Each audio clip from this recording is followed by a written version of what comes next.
After her wealthy ex-husband sends her a wedding invitation to spite her, Naomi Ellis finds unexpected love with his biggest business rival. But as she reclaims her power, she uncovers a web of fraud, murder, and family secrets that will change everything, especially when she decides to get the perfect revenge. But before we continue with this captivating story, make sure to subscribe for more thrilling tales, and let us know in the comments where you're watching from today. Naomi Ellis sat at her kitchen table, staring at the cream-colored envelope. That had just arrived in her mail. Her hands trembled as she recognized the return address. It was from Jonathan Sterling, her ex-husband. She knew exactly what it was before she even opened it. The wedding invitation she'd been dreading.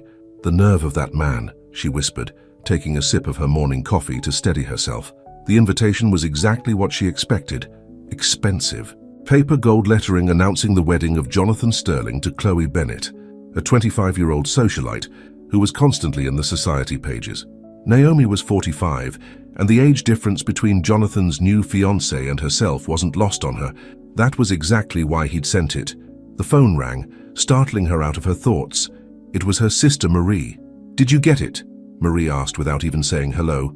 "Just opened it," Naomi replied, her voice steady despite the anger bubbling inside her.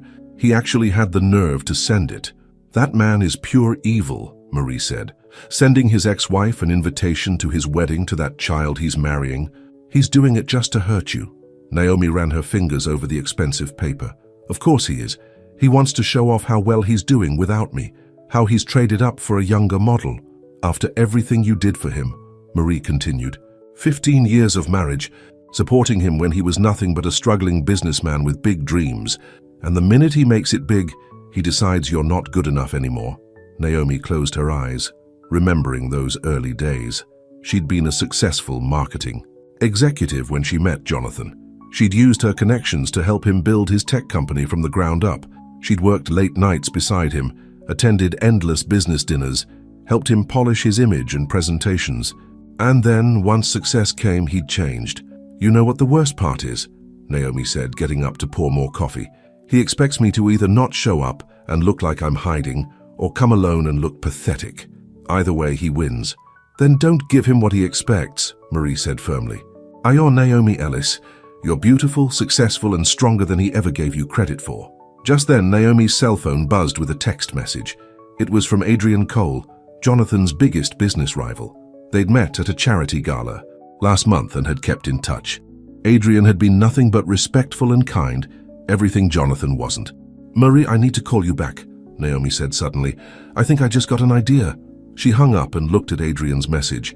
He was asking if she'd like to have dinner with him that evening. A slow smile spread across her face as a plan began to form in her mind. That night, at one of New York's most exclusive restaurants, Naomi sat across from Adrian Cole. He was handsome in a distinguished way, with gray at his temples and kind eyes that crinkled when he smiled. Unlike Jonathan, who had become cold and calculating with success, Adrian had maintained his humanity despite his billions. "So he actually sent you a wedding invitation?"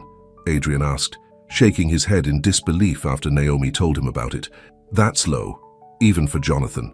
He wants to show off," Naomi said, taking a sip of wine. "Show me what I lost. How well he's doing without me.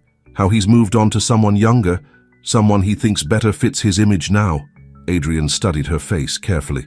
"And what are you going to do about it?" Naomi met his gaze. "That depends. How would you like to be my date to a wedding?" Adrian's eyes lit up with understanding, and a slow smile spread across his face. Jonathan would hate that. His ex-wife showing up with his biggest business rival. It would drive him crazy. "Exactly," Naomi said. "But I don't want to just show up to spite him. I want to show him exactly what he threw away. I want to remind him that I'm not just the woman who helped build his success. I'm the woman who can stand on her own without him. And I would be honored to help you deliver that message," Adrian said, raising his wine glass in a toast. "To perfect revenge." Over the next few weeks, Naomi and Adrian spent more and more time together. What started as a plan for revenge began to turn into something more. Adrian listened when she talked about her dreams of starting her own consulting firm. He respected her intelligence and valued her opinions, and unlike Jonathan, he wasn't threatened by her strength. "You know," Adrian said one evening as they walked through Central Park, I've always admired how you handled the divorce. You never badmouthed him publicly, never tried to take him for everything he had. You just held your head high and moved forward." Naomi smiled. "My mother always said dignity is the best revenge. But I have to admit, showing up at his wedding with you might not be the most dignified move. Sometimes dignity needs a little help," Adrian chuckled. "Besides, we're not doing anything wrong. We're just two people who enjoy each other's company, attending a wedding we were invited to." As the wedding day approached, Naomi found herself thinking less about getting back at Jonathan and more about her growing feelings for Adrian. He was everything Jonathan used to be before success changed him: kind, supportive, and genuine. And he was everything Jonathan never was: secure enough in himself to celebrate her strengths rather than feel threatened by them. The night before the wedding, Adrian came to Naomi's apartment with takeout from her favorite Chinese restaurant. "Are you sure you want to do this tomorrow?" he asked as they sat on her couch. "We don't have to go if you don't want to." Naomi reached for his hand. "I need to go, not just to show Jonathan that he didn't break me, but to finally close that chapter of my life, and I'm glad you'll be there with me." Adrian squeezed her hand. "There's nowhere else I'd rather be." As Naomi went to bed that night, she looked at the wedding invitation one last time. Tomorrow would be about more than revenge. It would be about showing Jonathan and herself that sometimes the best things in life come after what we think are our worst moments. Sometimes, when one door closes, another one opens to something even better than we could have imagined. And tomorrow, she would walk into that wedding not as Jonathan Sterling's ex-wife, but as Naomi Ellis, a strong, successful woman who had found someone who truly appreciated her worth. The perfect revenge wasn't about hurting Jonathan. It was about showing him exactly what he had lost and how much better off she was without him. The morning of the wedding arrived with perfect weather, almost as if nature itself was conspiring to make Jonathan Sterling's big day flawless. But across town, in Chloe Bennett's luxury penthouse apartment, things were far from perfect. "I don't understand why you're so worried about your ex-wife coming," Chloe said, watching her soon-to-be husband pace back and forth. She was sitting at her vanity, having her hair and makeup done by a team of stylists. "You're the one who invited her." Jonathan loosened his bow tie, already feeling suffocated. "I just heard she's bringing Adrian Cole as her date." "Adrian Cole?" Chloe's eyes widened. "Your biggest competitor? The one who's been trying to buy out your company?" "That's the one," Jonathan muttered, pulling out his phone to check his stock prices again. They'd been falling ever since rumors of Adrian's latest business move started circulating. She's doing this on purpose. She knows exactly what she's doing. Meanwhile, at Naomi's apartment, a very different scene was unfolding. She stood in front of her full-length mirror, smoothing down her dress, a stunning deep blue designer gown that hugged her curves perfectly. "You look absolutely gorgeous," Marie said, helping her sister with her jewelry. "Jonathan's going to eat his heart out when he sees you." "That's not why I'm doing this," Naomi replied, although she couldn't help but smile. The dress had been a gift from Adrian, who had insisted on taking her shopping at the most exclusive boutiques in New York. "Oh, really?" Marie raised an eyebrow. "Then why are you doing this?" Naomi paused, thinking about the past few weeks with Adrian. "Because for the first time since my divorce, I feel like myself again. Adrian, he sees me, the real me, not just as someone's wife or ex-wife, but as my own person." The doorbell rang, and Marie went to answer it. It was Adrian, looking handsome in a perfectly tailored tuxedo. When he saw Naomi, his face lit up with genuine admiration. "You look stunning," he said, walking over to kiss her cheek. "Absolutely stunning." "You don't clean up so bad yourself," Naomi replied, feeling butterflies in her stomach that had nothing to do with the upcoming wedding. "Before we go," Adrian said, pulling out a small box, "I have something for you." Inside was a beautiful sapphire necklace that matched her dress perfectly. "Adrian, this is too much," Naomi protested. "Nothing is too much for you," he said, helping her put it on. "Besides, every queen needs her crown jewels." Marie watched the interaction with a knowing smile. "You two better get going. You don't want to be late for the social event of the season." As they rode to the church in Adrian's luxury car, Naomi noticed he seemed preoccupied. "Is everything okay?" she asked. Adrian took a deep breath. "There's something I need to tell you before we get there. Something about Jonathan's company." "What about it?" "I've been looking into his finances. The company isn't doing as well as he wants everyone to believe. He's been cooking the books, moving money around to hide the losses. That's why he's rushing this wedding to Chloe, Her family's money could save him. Naomi sat back, stunned. How do you know this? Because he tried to sell me a stake in his company last month. The numbers didn't add up, so I had my team investigate. We found irregularities going back months. Adrian turned to look at her. I didn't tell you earlier because I wasn't sure how you'd feel about it. Does Chloe know? Naomi asked. I doubt it, and I'm sure her family hasn't done their due diligence. They're too impressed by Jonathan's charm and reputation. Naomi felt a mix of emotions: anger at Jonathan's deception, concern for Chloe despite everything, and gratitude for Adrian's honesty. What are you going to do? That depends, Adrian said carefully. The SEC is already investigating. It's only a matter of time before it all comes out. But if you want me to stay quiet today, I will.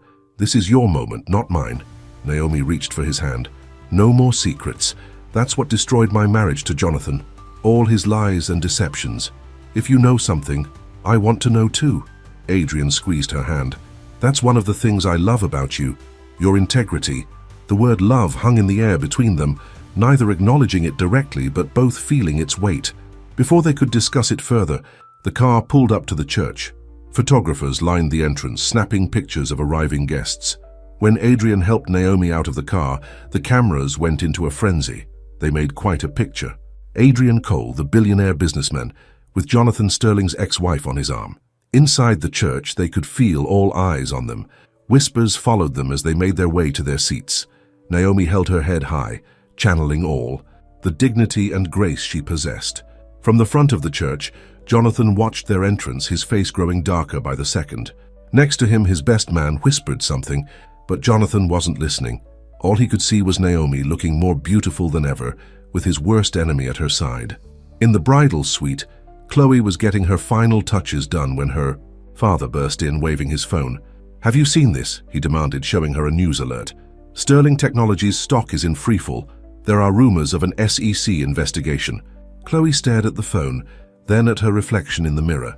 She thought about Jonathan's strange behavior lately, his insistence on rushing the wedding, his obsession with his ex-wife. For the first time, she wondered if she really knew the man she was about to marry. Back in the main church, Adrian leaned close to Naomi. Are you ready for this? Naomi looked around at the crowd, at Jonathan's thunderous expression, at the chaos that was about to unfold. You know what?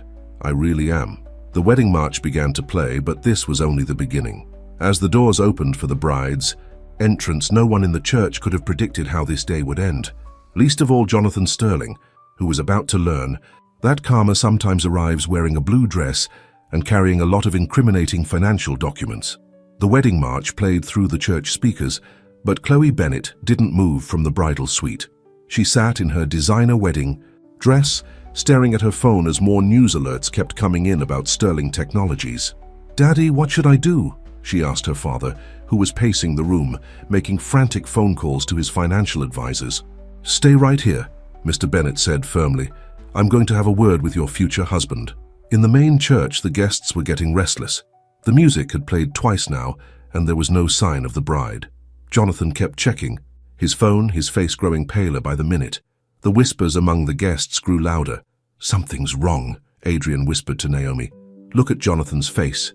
Naomi watched her ex-husband carefully. She knew that look. It was the same expression he'd had when their marriage started falling apart. The look of a man whose carefully constructed world was crumbling. Suddenly, Mr. Bennett stormed down the aisle, heading straight for Jonathan. You lying snake, he shouted, not caring about the hundreds of guests watching. You were going to use my daughter's trust fund to save your failing company. The church erupted in gasps and murmurs. Phones came out as people started recording the scene. Jonathan tried to quiet Mr. Bennett, but it was too late. Did you really think we wouldn't find out? Mr. Bennett continued. The SEC investigation, the cooked books, the millions in hidden debt. Jonathan grabbed Mr. Bennett's arm. Let's discuss this privately. There's nothing to discuss. Mr. Bennett yanked his arm away. The wedding is half, and my lawyers will be in touch about the money you've already borrowed from us. As if on cue, Chloe appeared at the back of the church, still in her wedding dress, but with tears streaming down her face. How could you? She cried out to Jonathan. Was any of it real, or was I just a convenient solution to your money problems? The photographers who had been waiting outside were now pushing their way into the church, cameras flashing. Jonathan looked around desperately, trying to find a way to salvage the situation. That's when his eyes landed on Naomi and Adrian. "You," he pointed at them. "This is your doing. You planned this." Adrian stood up calmly. "Actually, Jonathan, you did this to yourself. The SEC has been watching you for months. Today's events just pushed up their timeline a bit. And what about you?" Jonathan turned on Naomi. "Showing up here with him, was this all part of your revenge plan?" Naomi rose gracefully from her seat. "I came here because you invited me, Jonathan. You wanted to show me how well you were doing without me, how you'd upgraded to someone younger, someone you thought was better suited to your image. But the truth is, you haven't changed at all. You're still the same selfish, insecure man who threw away our marriage because you couldn't handle having a strong woman by your side." The church was dead silent now, everyone hanging on every word. Even the photographers had stopped clicking their cameras. "I supported you when you had nothing," Naomi continued. "I believed in you when no one else did. And how did you repay me? By trading me in like I was last year's model the minute you thought you'd made it big. Well, look at you now, Jonathan. All your lies are finally catching up to you." Chloe walked down the aisle, but instead of going to Jonathan, she stopped next to Naomi. "I should have listened when people told me how you treated your first wife," she said to Jonathan. "I thought they were just jealous of our happiness, but they were right about you all along." Jonathan's face turned red with rage. "This is ridiculous. Adrian Cole put you all up to this. He's been trying to destroy me for years." "No one had to destroy you, Jonathan," Adrian said calmly. "You did that all by yourself. I just made sure the truth came out before you could drag another innocent woman down with you." As if to punctuate Adrian's words, several men in dark suits entered the church, showing their badges. "Jonathan Sterling," one of them called out. "I'm Agent Roberts with the SEC. We need to ask you some questions about Sterling Technologies' financial records." The chaos that followed was like something out of a movie. Jonathan tried to make a run for it, but was stopped by security. Guests were scrambling to get out their phones and record everything. Reporters were shoving microphones in everyone's faces. In the middle of it all, Adrian turned to Naomi. "I think we should get out of here." "Good idea," she agreed, taking his arm. As they walked out of the church together, they could hear Jonathan's angry shouts behind them, demanding to speak to his lawyer. Outside, the afternoon sun was bright, and a warm breeze rustled the decorative flowers that had been set up for the wedding that never happened. "Well," Adrian said as they reached his car, "that wasn't exactly how I planned to tell you this, but I love you, Naomi Ellis." Naomi looked up at him, a slow smile spreading across her face. "You know what? I love you too, even though I just helped ruin your ex-husband's wedding. Especially because of that," she laughed, then grew serious. "You did the right thing, exposing his fraud before he could hurt more people. That's one of the things I love about you, your integrity." Adrian pulled her close. "What do you say we get out of here? There's a little Italian restaurant I know in the Hamptons. Very private, very romantic." "Perfect," Naomi said. "But first, there's something I need to do." She walked over to where Chloe was standing with her father, looking lost and embarrassed. "I know this isn't how you imagined your wedding day," Naomi said gently. "But trust me, finding out the truth now is better than finding out years down the road after he's taken everything from you. You deserve better than Jonathan Sterling." Chloe wiped away a tear. "Thank you for everything." As Naomi walked back to Adrian's car, she felt lighter than she had in years. Sometimes the best revenge isn't about getting even. It's about making sure justice is served and then moving on to something better. And as Adrian held the car door open for her, Naomi knew that's exactly what she had found. Something much, much better than revenge. The morning after the wedding disaster, Naomi woke up to her phone buzzing non-stop. News of Jonathan's arrest had made headlines everywhere. Tech mogul arrested at his own wedding. Sterling Technologies CEO facing fraud charges. Billionaires, wedding turns into federal investigation. "Turn it off," Adrian mumbled, reaching over to take the phone from her hand. They were at his beach house in the Hamptons, where they'd escaped to after leaving the chaos at the church. "I can't," Naomi said, sitting up in bed. "Marie has called 12 times, and look at this. Jonathan's mother is giving interviews, blaming me for everything." Adrian propped himself up on his elbow. "Margaret Sterling never did like you. Probably because you were the only one who stood up to her.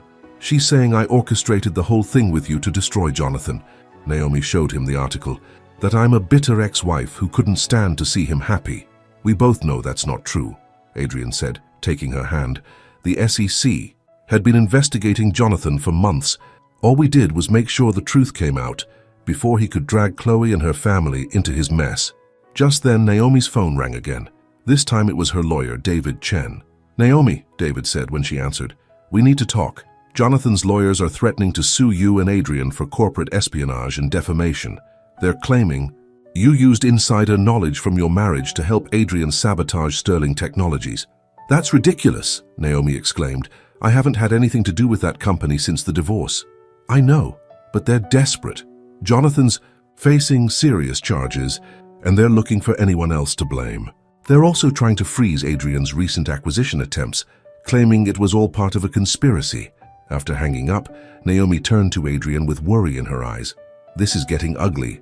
Maybe we should have waited to expose him." Adrian shook his head. "No. He was about to commit fraud on an even bigger scale by using Chloe's family money to cover up his crimes. We did the right thing." They were interrupted by a knock at the door. It was Adrian's assistant, looking concerned. "Mr. Cole, Ms. Ellis, I'm sorry to disturb you, but you need to see this." She handed them a tablet with a live news feed.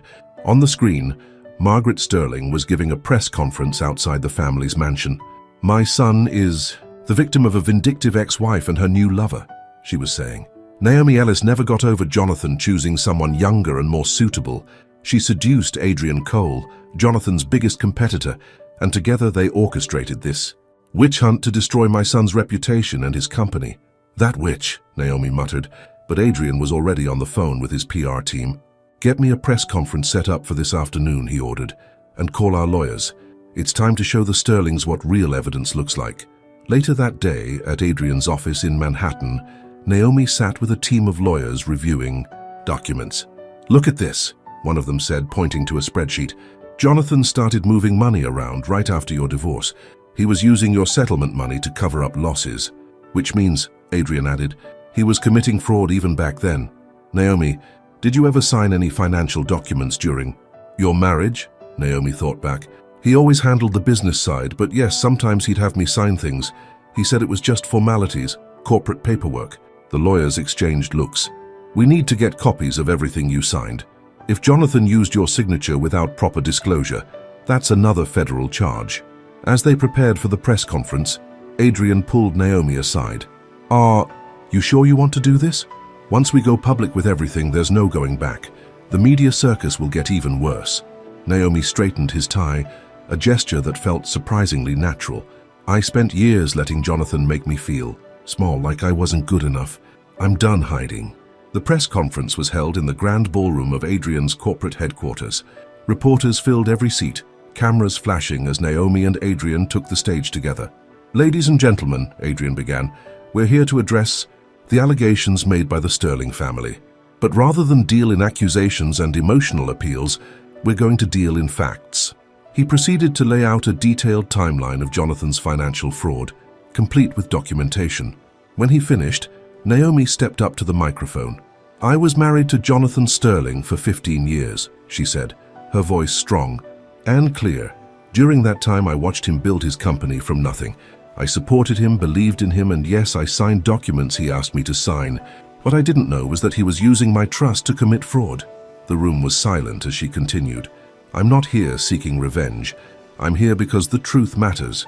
Because other people, like Chloe Bennett and her family, deserve to know what kind of man Jonathan really is." After the press conference, as they were leaving through a back entrance, they ran into an unexpected visitor. Chloe. "I saw your press conference," she said, looking tired but determined. "I want to help. My father found some strange documents when he was looking into Jonathan's finances. Documents that prove he was planning to use my trust fund to cover up his losses." Adrian's lawyers quickly ushered Chloe into a private conference room while Naomi and Adrian went up to his office. "You were amazing down there," Adrian said, pouring them both a drink. "How are you feeling?" Naomi took the glass, contemplating the question. "Honestly, I feel free. For the first time since my divorce, I feel completely free of Jonathan's influence." "Good," Adrian said, sitting beside her on the office couch, "because I've been thinking about our future." "Our future?" "Yes. How would you feel about starting your own consulting firm? I know it's been a dream of yours, and I have some connections who would love to work with you." Naomi looked at him suspiciously. "Are you trying to keep me away from the scandal?" Adrian laughed. "No, I'm trying to support your dreams the way Jonathan never did. You're brilliant, Naomi. It's time the world saw that." Before she could respond, Adrian's assistant burst in. "Turn on the news," she said urgently. "Jonathan Sterling just called an emergency press conference." They turned on the office TV, just in time to see Jonathan, looking disheveled and angry, stepping up to a podium outside the courthouse. "This isn't over," he was saying, staring directly into the cameras. "Naomi, Adrian, you think you've won? You have no idea what's coming." Naomi felt Adrian's hand close over hers. "Let him threaten all he wants," he said softly. "We have the truth on our side." As they watched Jonathan continue his rant on TV, Naomi realized something. She wasn't afraid anymore. Jonathan's threats, his mother's accusations, the media circus, none of it mattered. She had found her strength, her voice, and most surprisingly, true love when she least expected it. The path ahead might be rocky, but for the first time in years she was excited about the future. And as she looked at Adrian, she knew she wouldn't be walking that path alone. A week after Jonathan's threatening press conference, Naomi sat in her new office space, surrounded by moving boxes. Adrian had helped her lease a beautiful corner office in one of Manhattan's most prestigious buildings for her consulting firm. The view of Central Park stretched out before her, but she couldn't enjoy it. Her eyes were fixed on her computer screen, reading an email that made her blood run cold. "He's trying to take my house," she said into her phone, talking to her sister Marie. "The house I got in the divorce settlement. Jonathan's lawyers are claiming that since he used fraudulent money in our divorce settlement, everything needs to be reviewed." "Can he do that?" Marie asked. "I don't know, but that's not all." Naomi clicked through more emails. "He's contacting all my potential clients, telling them I was involved in his fraud scheme. He's trying to destroy my business before it even starts." There was a knock at her office door. It was Adrian, looking concerned. "I just heard," he said. Naomi gestured for him to come in as she finished her call with Marie. "How bad is it?" he asked, sitting down across from her desk. "Bad," Naomi admitted. "He's trying to take everything. Adrian, the house, my reputation, my future clients. He's even going after the money I earned before we were married, claiming it was all mixed together in our joint accounts." Adrian's face hardened. "This ends now." He pulled out his phone and dialed a number. "Get me Raymond Chen from the FBI's white-collar division. Tell him it's about Jonathan Sterling." Naomi looked at him questioningly. Adrian covered the phone's mouthpiece. "Remember those documents Chloe brought us? They led to something bigger, much bigger." An hour later, they were sitting in a federal building facing FBI agent Raymond Chen. The agent spread out a series of documents on his desk. "Mr. Sterling wasn't just cooking the books at his company," Agent Chen explained. "He was involved in a larger conspiracy. Several tech companies, all manipulating their numbers, all covering for each other. When one needed a boost, the others would make fake investments or create ghost contracts." "And Jonathan was part of this?" Naomi asked. "He wasn't just part of it. According to Ms. Bennett's documents, he was organizing it. The marriage to Chloe wasn't just about getting her trust fund. Her father's company was going to be their next target." As they left the FBI office, Naomi felt overwhelmed. "I was married to him for 15 years, she said quietly. "How did I not see any of this?" Adrian led her to a nearby park bench. "Because he worked hard to keep you in the dark, just like he did with everyone else. Maybe his mother was right. Maybe I was naive." "No," Adrian said firmly. "You were loyal and trusting. He's the one who betrayed that trust." He took her hand. "And now he's going to pay for it." Back at Naomi's office, they found an unexpected visitor waiting, Margaret Sterling. "Well," Jonathan's mother said, looking around the fancy office, "I see you've landed on your feet. Tell me, how long were you planning this with Adrian? Was it before or after you destroyed my son's life?" Naomi stood her ground.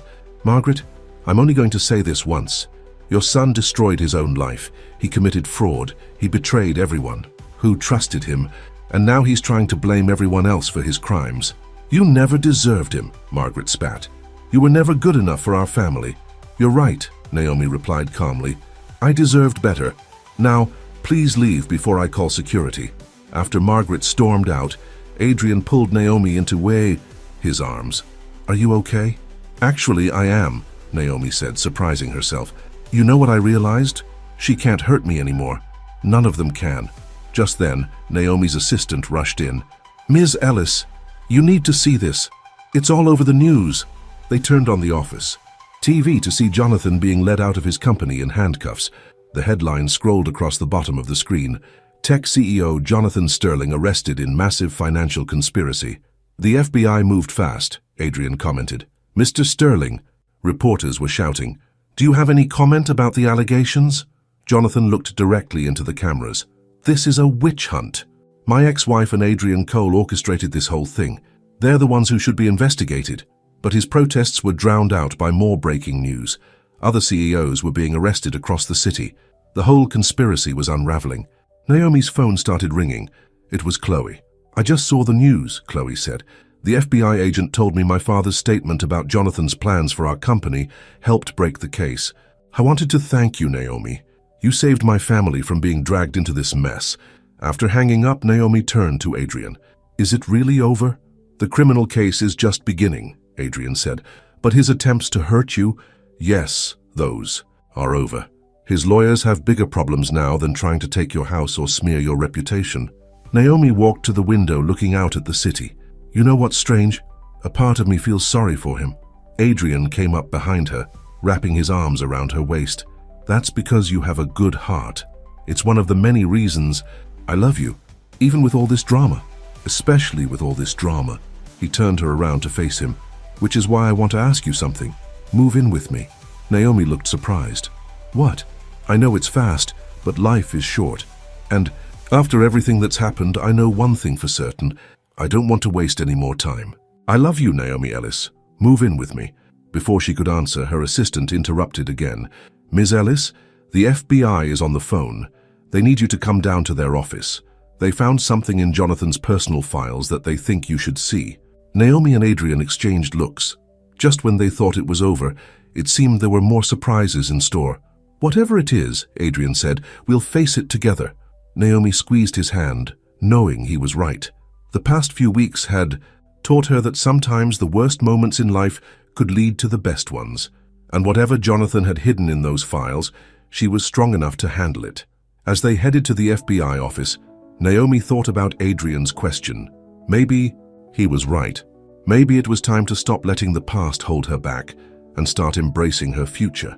A future that, despite all the drama and chaos, was looking brighter than ever. The FBI office was buzzing with activity when Naomi and Adrian arrived. Agent Chen led them to a conference room where boxes of files were spread across a large table. Ms. Ellis, Agent Chen said, picking up a particular folder. What can you tell me about Project Phoenix? Naomi frowned. I've never heard of it. Really? The agent opened the folder. Because according to these documents, you were listed as a primary consultant on this project during your marriage to Jonathan Sterling. Naomi leaned forward to look at the papers. There was her signature, clear as day, on several documents she'd never seen before. That's impossible, she said, her voice shaking. I never signed these. Adrian picked up one of the documents, studying it closely. This is forged. Look at the date. Naomi was in Europe with me at a technology conference that week. She couldn't have signed this in New York. Agent Chen nodded, making notes. That's what we suspected. Mr. Sterling appears to have been forging your signature on documents for years, Ms. Ellis.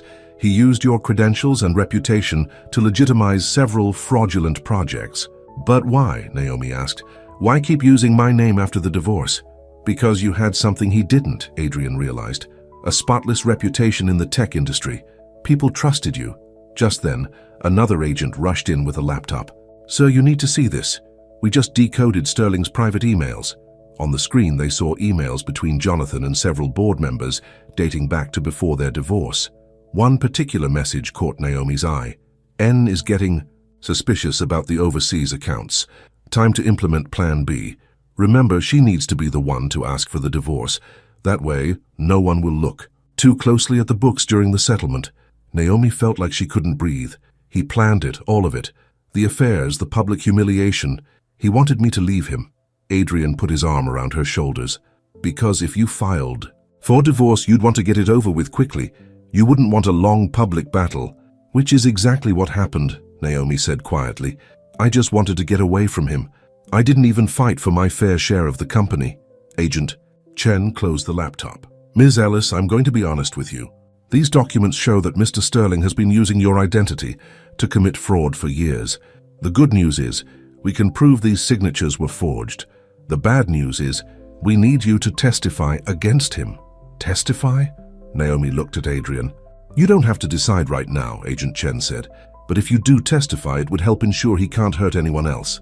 As they left the FBI office, Naomi was unusually quiet. Adrian took her to their favorite restaurant, a small Italian place where they could talk privately. "What are you thinking?" he asked after they were seated. "I'm thinking about all the times I doubted myself," Naomi replied. "All the times I wondered if I wasn't smart enough, sophisticated enough, good enough for him. And now I find out it was all part of his plan. He needed to break you down," Adrian said, "to make you doubt yourself so you wouldn't question what he was doing." Their conversation was interrupted by Naomi's phone ringing. It was Margaret Sterling. "I know what you're doing," Margaret said without preamble. "The FBI just questioned me about Project Phoenix. If you testify against my son, I'll make sure everyone knows about your affair with Adrian." "What affair?" Naomi asked calmly. "Don't play innocent. I have photos of you two together from months before Jonathan's wedding." "You mean the charity gala, where there were hundreds of witnesses and photographers?" "Go ahead, Margaret, show everyone those photos. All they'll prove is that Jonathan was lying when he claimed Adrian and I conspired against him." After hanging up, Naomi looked at Adrian with a small smile. "You know what? I'm going to testify." "Are you sure?" "Yes. For years, Jonathan made me feel powerless. He used my name, my reputation, my trust. It's time to take it all back." Adrian reached across the table for her hand. "Whatever you decide, I'm with you. And about what I asked earlier, about moving in together, there's no pressure. I know this is a lot to handle right now." "Actually," Naomi said, "I've been thinking about that too." Yes. I'll move in with you. Life's too short to let fear hold us back, right?" Their moment was interrupted by breaking news on the restaurant's TV. Jonathan's face filled the screen as reporters announced he was being charged with additional counts of fraud and identity theft. "In a shocking development," the reporter said, "sources say Sterling's ex-wife, Naomi Ellis, may have been an unwitting victim of his schemes for years. Sterling allegedly forged her signature on numerous documents." Naomi turned back to Adrian. "You know what the strangest part is? A month ago, this would have devastated me. But now I just feel sorry for him. Because you're stronger now," Adrian said. "You know who you are and what you're worth." Just then, Naomi's phone buzzed with a text. It was from Chloe. "Just saw the news. I found more documents in my father's office that might help. Can we meet?" "Speaking of worth," Adrian said, reading the message over her shoulder, "you've turned the women Jonathan tried to use against each other into allies. That's pretty amazing." As they left the restaurant, photographers who had been camping outside started snapping pictures and shouting questions. "Ms. Ellis, will you testify against your ex-husband?" "Mr. Cole, are the rumors true about a merger between your companies?" Naomi and Adrian walked past them, hand in hand, neither bothering to respond. They had more important things to focus on, like their future together, and making sure Jonathan faced justice for everything he'd done. Back in their car, Naomi looked at the city lights flickering outside her window. "You know what? For the first time in years, I'm actually excited about the future," Adrian smiled. "Even with all this chaos, especially with all this chaos, because now I know I can handle anything as long as I have the right person by my side." As they drove home, Naomi thought about how much her life had changed in just a few weeks. She'd gone from dreading her ex-husband's wedding to finding real love, from feeling powerless to reclaiming her strength. And somehow she knew the best was yet to come. Moving day at Naomi's house was interrupted by a phone call from the district attorney's office. Jonathan's trial was being moved up. Instead of 3 months, they now had 3 weeks to prepare. "They're pushing for a quick trial," Naomi told Adrian as they packed boxes in her living room. "The prosecutor thinks Jonathan might try to flee the country." "He's right," Adrian said, setting down a box of books. "I just heard from my contacts. In Switzerland, someone's been trying to move large amounts of money from hidden accounts there." Naomi sat down on a packed box, feeling overwhelmed. "I have to testify in 3 weeks, in front of Jonathan, his mother, the press, everyone." Adrian knelt in front of her, taking her hands in his. "And you'll be brilliant, because this time you're telling your truth." Their moment was interrupted by a knock at the door. It was Chloe carrying a stack of files. "I found more," she said, walking in. "My father kept copies of everything. Look at this." She spread the papers on Naomi's coffee table. Jonathan was planning to use my family's company to hide his illegal activities. He had it all mapped out even before he met me. Naomi looked at the documents. These dates, this was right after our divorce. He started planning it the moment you left, Chloe confirmed. He needed a new way to hide his fraud, and my family's company was perfect. Old money, good reputation. No one would look too closely at the books. Adrian studied the papers. This is exactly what the prosecutors need. It shows a pattern of deliberate fraud. As they went through the documents, Naomi's sister Marie arrived with lunch for everyone. I figured you could use a break from packing, she said, then noticed their serious faces. What's wrong? The trial's been moved up, Naomi explained. 3 weeks. Marie set down the food bags. Then we better make sure you're ready. No one knows Jonathan better than you do, sis. You can do this. Later that night, after everyone had left, Naomi and Adrian sat among the half-packed boxes, sharing a bottle of wine. Are you sure you want to move in with me now? Adrian asked. With everything else going on. I've never been more sure of anything, Naomi replied.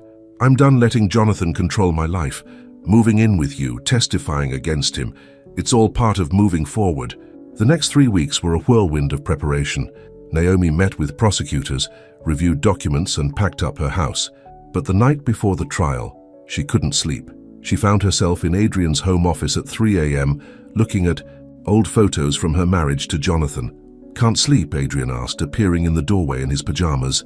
I was just thinking, Naomi said, showing him a photo from her wedding to Jonathan. Look how happy I was, how much I believed in him. Adrian sat next to her. That's not weakness, Naomi. Believing in someone you love is never wrong. He's the one who betrayed that trust.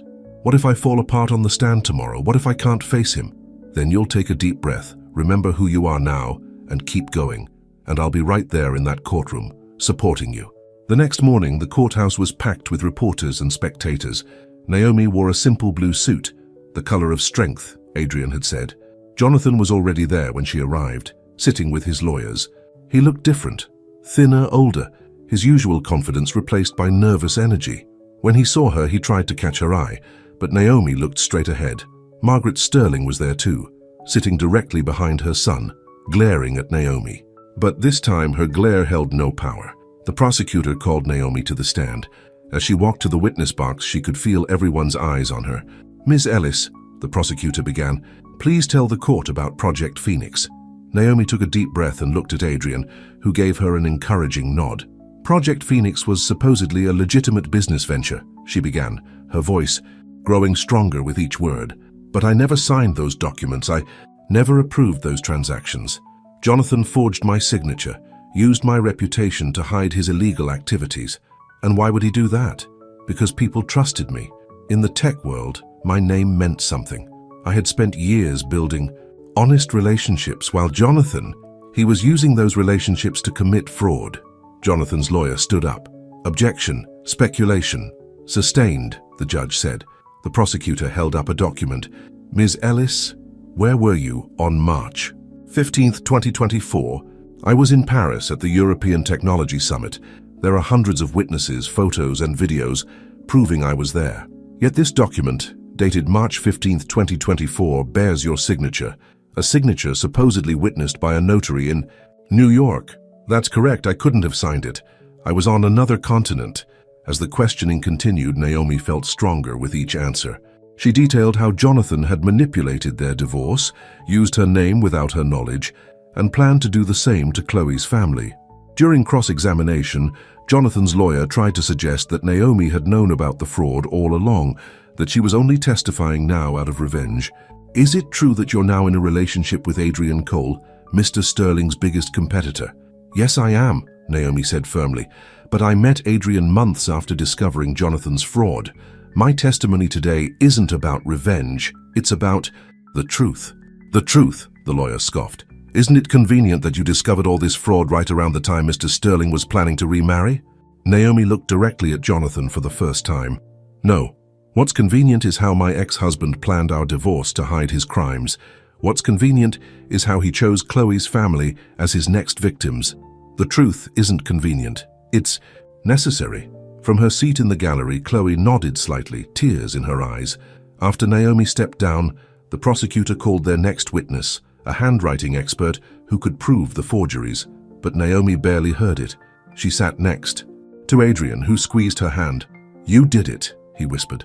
"No," she replied softly. "We did it. All of us. You, Chloe, Marie, everyone who stood by me and helped expose the truth." Outside the courthouse that evening, reporters swarmed around them. "Ms. Ellis, how does it feel to testify against your ex-husband?" Naomi paused, then turned to face the cameras. "It feels like freedom. Freedom from lies, from manipulation, from doubt. Sometimes the hardest thing isn't standing up to your enemies. It's standing up for yourself." As they drove home to their home now, Naomi felt a weight lift from her shoulders. Tomorrow, Chloe would testify. Then the forensic accountants. The trial would go on, but Naomi's part was done. "What do you want to do tonight?" Adrian asked. Naomi smiled. "Let's unpack some boxes. Make our home together. Start our future." Because that's what this had all been about, really. Not revenge, not getting even, but finding the strength to build something new, something real, something true. The second week of the trial brought more shocking revelations. Chloe took the stand, her testimony even more damaging than Naomi's. "Jonathan didn't just target my family's money," she testified, her voice steady despite her obvious nervousness. "He had a whole network of fake companies set up to receive the funds. He was planning to bankrupt us and blame it on bad investments." From her seat beside Adrian, Naomi watched Jonathan's face grow paler with each word. His expensive suit couldn't hide how much weight he'd lost in custody, and his usual arrogant smirk was replaced by a look of desperate fear. Margaret Sterling wasn't in court today. She'd been caught trying to contact one of the jurors and was banned from the proceedings. The press was having a field day with that story. During a break in testimony, Naomi checked her phone and found dozens of messages. News had leaked about a potential movie deal based on the scandal. 3 publishers wanted her to write a book. But the message that caught her eye was from one of her new consulting clients. "Just closed the deal," the text read.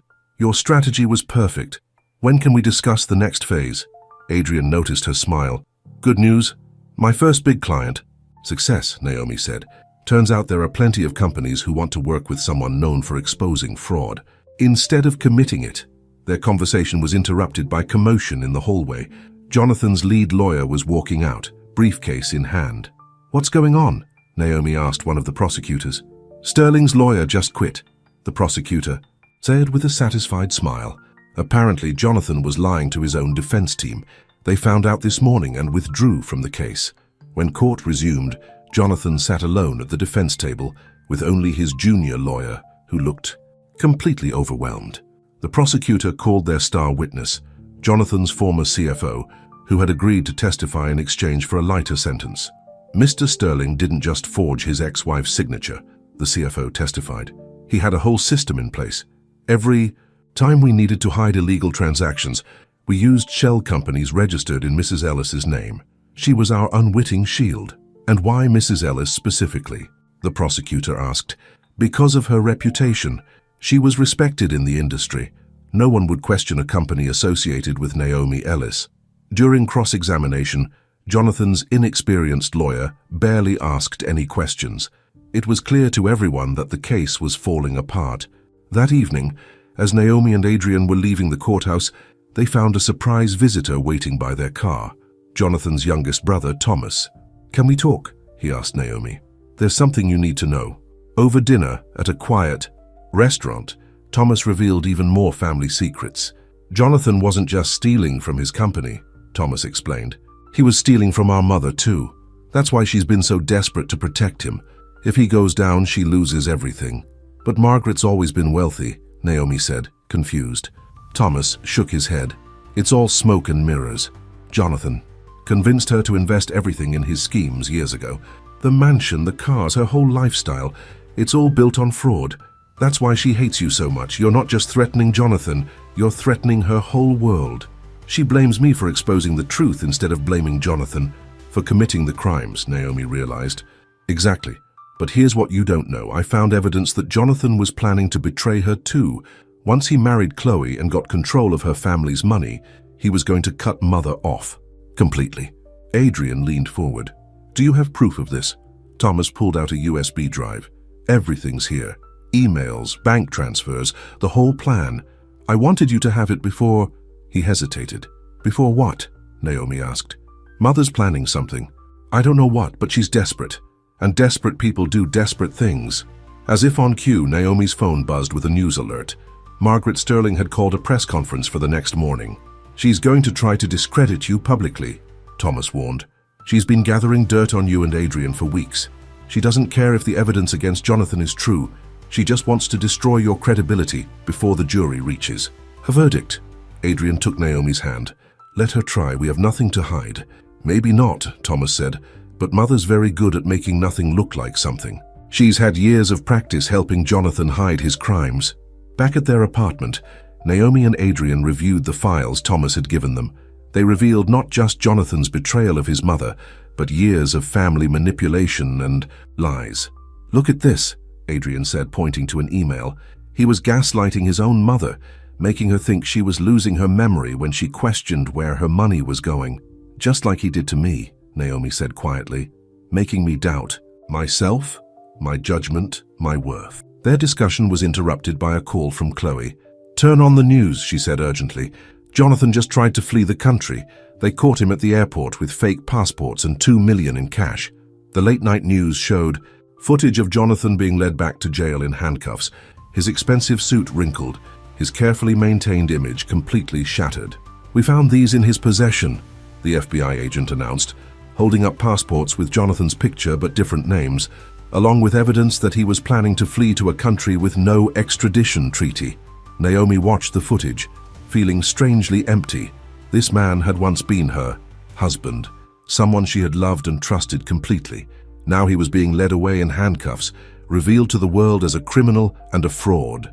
Are you okay? Adrian asked softly. You know what's strange? Naomi replied. I don't feel anything anymore. No anger, no satisfaction, not even pity. It's just done. Adrian pulled her close. That's called healing. You're not his victim anymore. You're not even his ex-wife. You're just Naomi, strong, successful, loved for exactly who you are. As they got ready for bed, Naomi thought about Margaret's upcoming press conference. Whatever accusations she planned to make, whatever lies she tried to spread, they couldn't hurt her anymore. The truth was already out there, and it was stronger than any lies the Sterlings could tell. Whatever happens tomorrow, she told Adrian as they lay in bed. I'm ready for it. We're ready for it, he corrected her. Remember, you're not alone anymore. Naomi snuggled closer to him, feeling safe and loved. Tomorrow would bring more drama, more revelations, more attempts to shake her strength. But for the first time, in years, she wasn't afraid. She had found her truth, her voice, and most importantly, her real happiness. The life she had thought was perfect with Jonathan now seemed like a beautiful prison. What she had now, her growing business, her supportive relationship with Adrian, her renewed confidence, this was real perfection. And no press conference, no desperate accusations, no last-minute schemes could take that away from her. The morning of Margaret Sterling's press conference dawned cold and rainy. Naomi stood in front of her closet, trying to decide what to wear. Wear the red suit, Adrian suggested from the doorway. If we're going to face Margaret's accusations, you might as well look powerful doing it. You don't have to come, Naomi said, pulling out the suit. She's going to attack you too. Try and stop me, Adrian replied with a smile. Besides, I just got some interesting information from my investigators. Before he could elaborate, Naomi's phone rang. It was Thomas Sterling. Mother's lost her mind, he said without preamble. She's not just planning to accuse you of conspiracy. She's going to claim you and Adrian murdered her husband 20 years ago. What? Naomi nearly dropped the phone. Your father died of a heart attack before I even met Jonathan. I know, but she's desperate. She's going to claim she found evidence that you and Adrian planned everything from the beginning. Dad's death, your marriage to Jonathan, all of it. She's even forged documents to support it. Adrian took the phone. Thomas, is your mother still at the mansion? Yes, why? Keep her there as long as you can. We're coming over. As they drove through the rain to the Sterling mansion, Adrian explained what his investigators had found. Your father-in-law's death wasn't as simple as everyone thought, he said. There were irregularities in the autopsy report, questions about his medication. The case was reopened briefly 5 years ago, but someone paid to have it buried. Jonathan? Naomi asked. No, Adrian said grimly. Margaret. When they arrived at the mansion, Thomas met them at the door. She's in the study rehearsing her speech, but you should know she's not alone. She hired a crisis management team. Let me talk to her first, Naomi said. Alone. Adrian started to protest, but Naomi squeezed his hand. "Trust me, I know how to handle Margaret Sterling." The study looked exactly as Naomi remembered it.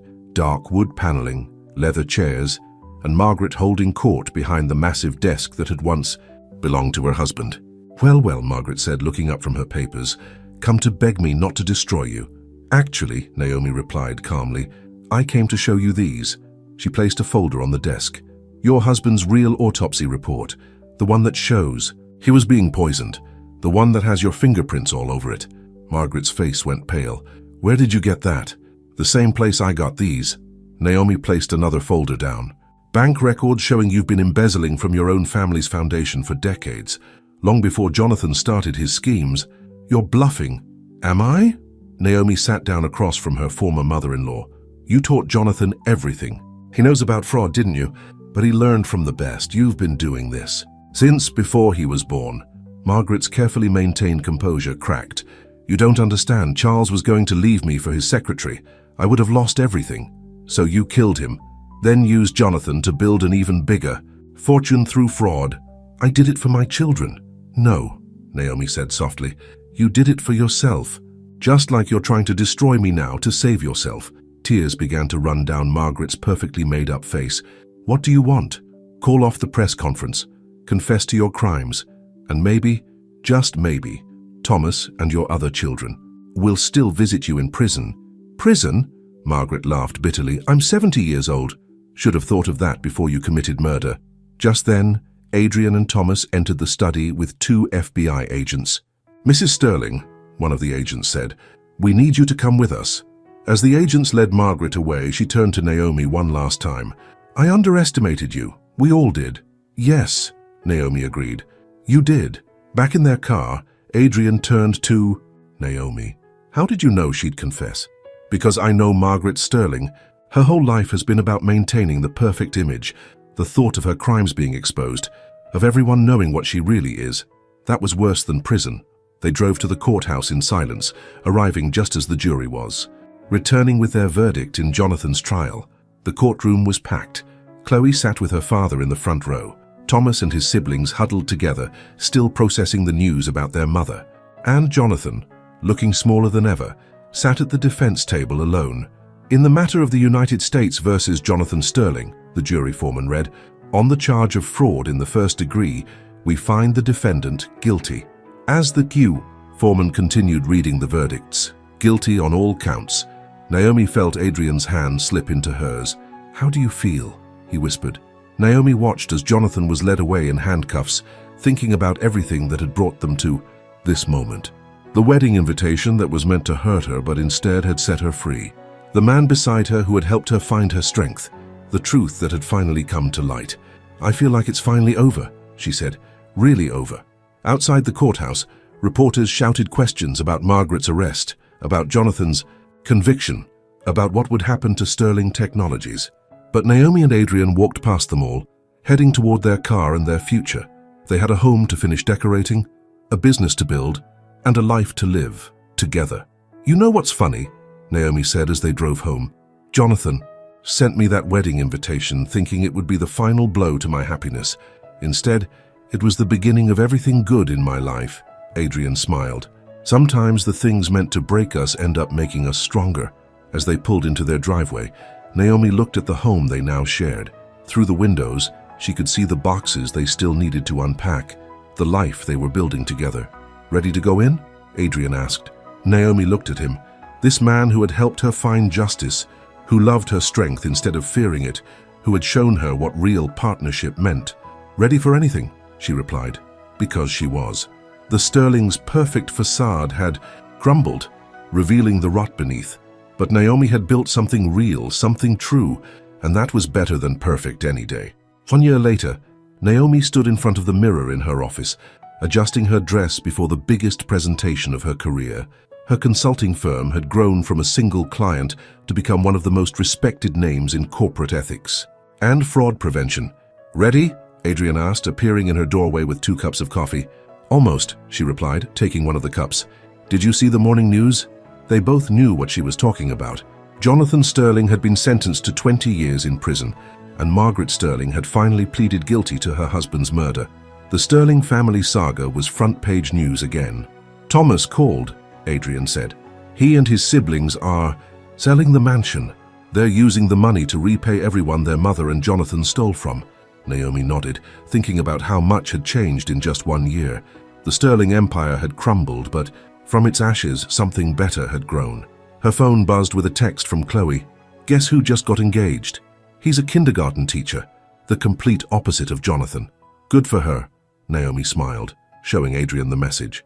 "Speaking of weddings," Adrian said casually, "I've been thinking..." But before he could continue, Naomi's assistant poked her head in. "They're ready for you in the conference room." The presentation was for the Securities and Exchange Commission. They wanted Naomi's firm to develop a new fraud prevention program that would be implemented nationwide. "Ladies and gentlemen," Naomi began, standing confidently at the podium. "A year ago, I was the unwitting face of corporate fraud. Today, I'm here to help make sure what happened to me never happens to anyone else." As she outlined her program, Naomi could see Adrian watching proudly from the back of the room. Their relationship had only grown stronger over the past year, built on trust, respect, and genuine love. After the presentation, which was met with a standing ovation, they had lunch in their favorite Italian restaurant, the same one where they'd hidden from reporters during the trial. "You were amazing today," Adrian said, pouring her a glass of wine. "We were amazing," Naomi corrected him. "I couldn't have done any of this without you." "Actually," Adrian said, reaching into his pocket, "that's what I wanted to talk about this morning." He pulled out a small velvet box and got down, on one knee next to their table. The other diners gasped and turned to watch. "Naomi Ellis?" he said, opening the box to reveal a stunning emerald ring. "This past year has shown me what real love looks like. It's not about control or image or power. It's about partnership, trust, and making each other stronger. Will you marry me?" Tears sparkled in Naomi's eyes as she looked at the man who had helped her find justice, who had supported her dreams, who had shown her what true love really meant. "Yes," she whispered, then louder, "Yes." The restaurant erupted in applause as Adrian slipped the ring on her finger and kissed her. Later that evening, they hosted a dinner party at their home to celebrate both the engagement and the success of Naomi's presentation. Marie was there, along with Thomas Sterling and his siblings, Chloe and her new fiancé, and several of their closest friends. "I'd like to make a toast," Thomas said, raising his glass, "to Naomi and Adrian. Thank you for helping us see the truth about our family and for showing us that it's never too late to start over. And to new beginnings," Chloe added, smiling at her kindergarten teacher fiancé. After their guests had left, Naomi and Adrian stood on their balcony, looking out at the city lights. The emerald ring sparkled on her finger, catching the moonlight. "Happy?" Adrian asked, wrapping his arms around her. "More than I ever thought possible," Naomi replied. "You know, when Jonathan sent me that wedding invitation, he thought he was going to break me. Instead, he set me free. Sometimes the best revenge isn't about getting even," Adrian said. "It's about living well and finding real happiness." "Speaking of happiness," Naomi turned to face him, "I have some news of my own." She took his hand and placed it on her stomach. Adrian's eyes widened. "Are you?" Naomi nodded, tears of joy in her eyes. "I found out this morning. We're going to have a baby." Adrian swept her up in his arms, spinning her around as they both laughed with pure joy. Inside their home, on the mantel, sat a framed wedding invitation, the one Jonathan had sent to hurt Naomi, but now it served as a reminder that sometimes life's worst moments can lead to its greatest blessings. The next morning, as they lay in bed planning their future, Naomi thought about how far she'd come. From a woman who had doubted her worth to a successful businesswoman about to marry the love of her life and start a family. From someone who had been controlled by the Sterlings to someone who had helped bring their crimes to light. "What are you thinking about?" Adrian asked, noticing her thoughtful expression. "About perfect revenge," Naomi replied, snuggling closer to him. "And how it turned out to be nothing like I expected. It wasn't about hurting Jonathan or his family. It was about finding my own strength, my own happiness, my own truth. And," Adrian prompted with a smile, "and finding you," she said, kissing him softly. That was the most perfect revenge of all. Outside their window, the sun rose on a new day, full of promise and possibility. The Sterling saga was finally over, but Naomi's story her real story, was just beginning. And this time it wasn't about revenge or redemption. It was simply about love, truth, and the joy of living life on her own terms. The end.